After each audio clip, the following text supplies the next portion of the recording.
Bu güzel orkestrayı lütfen alkışlar mısınız? İzmir'in en iyi orkestrası arkadaşlar.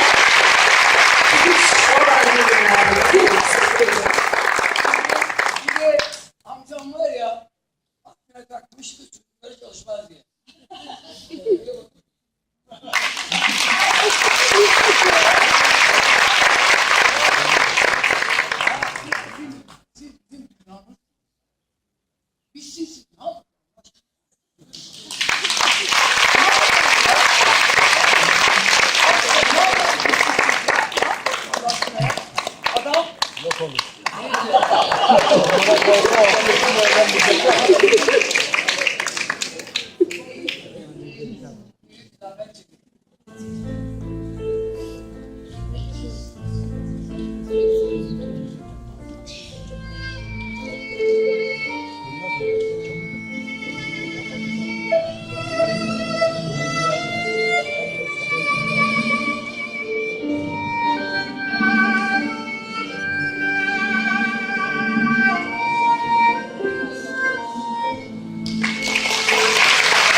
Yazdıklarım olmazsa kim inanır senden ayrıldığımıza.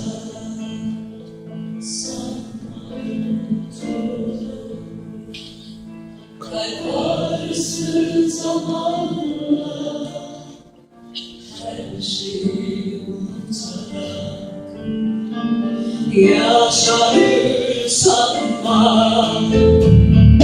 Neydi bir ara tutan şey ikimizi, birleştiren neydi ellerimizi? bırak bana anlatma imkansız sevgimizi. Sevmek birçok şeyi göze almaktı. Olmasa bütün yazdıkların olmazsa kim inanır senden ayrıldığımıza.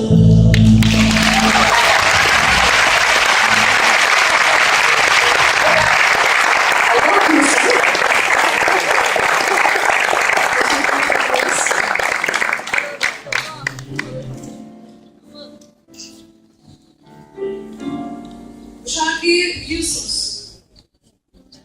Beraber söylemek istiyoruz.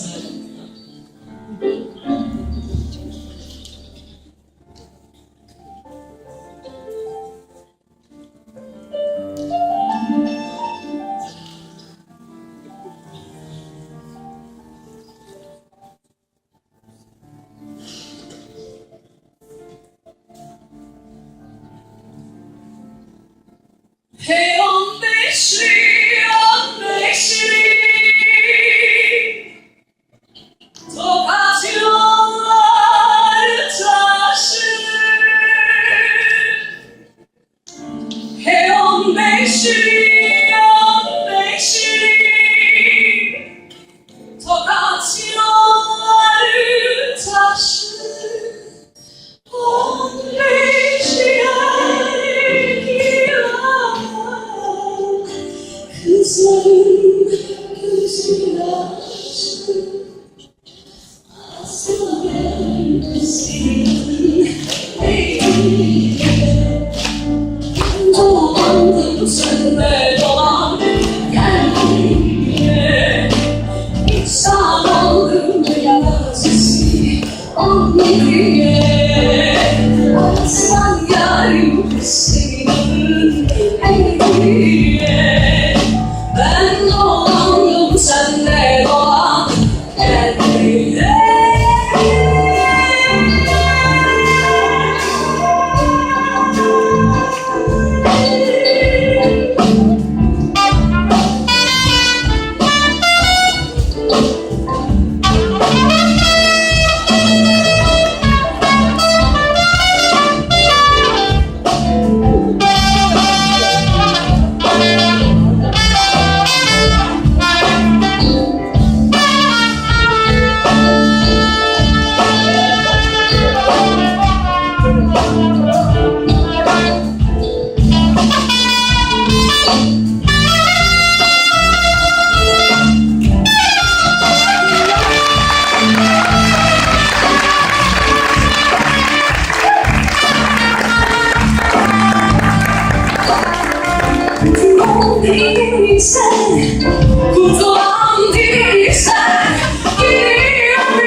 Teşekkür ediyorum efendim.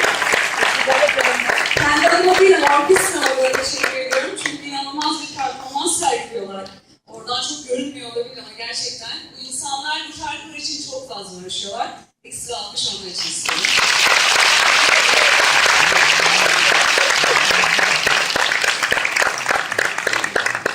Şimdi bu şarkı daha önce de aslında böyle yapmıştık. Yine böyle yapmak uygunmuş hocam değil mi? Biliyorsunuz yakın zamanda çok güzel bir kızımızı cennete gönderdik. O bir prenses olarak gitti buradan. Özge Erhan'dan bahsediyorum. Bahsederken biraz içim titriyor ama bir alkış rica edelim, o duyacak mı? Bu şarkı Pamuk Prensesi şarkısı. O da zaten pamuk gibi bir kızcağızdı. Gittiği yerden dinlesin bizleri.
Teşekkür ediyoruz efendim.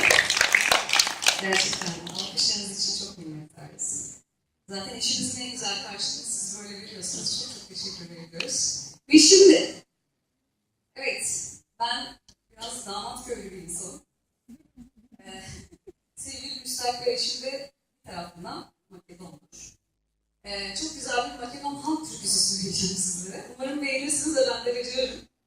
Beraber en azından alkışlarınızı istiyorum. Aranızda bilenler varsa eğer onlardan da eşlik bekliyoruz efendim. Evet, buyursunlar.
Güzel varlığınızla şereflendirebilirsiniz her zaman efendim. Şimdi müziği çevirin.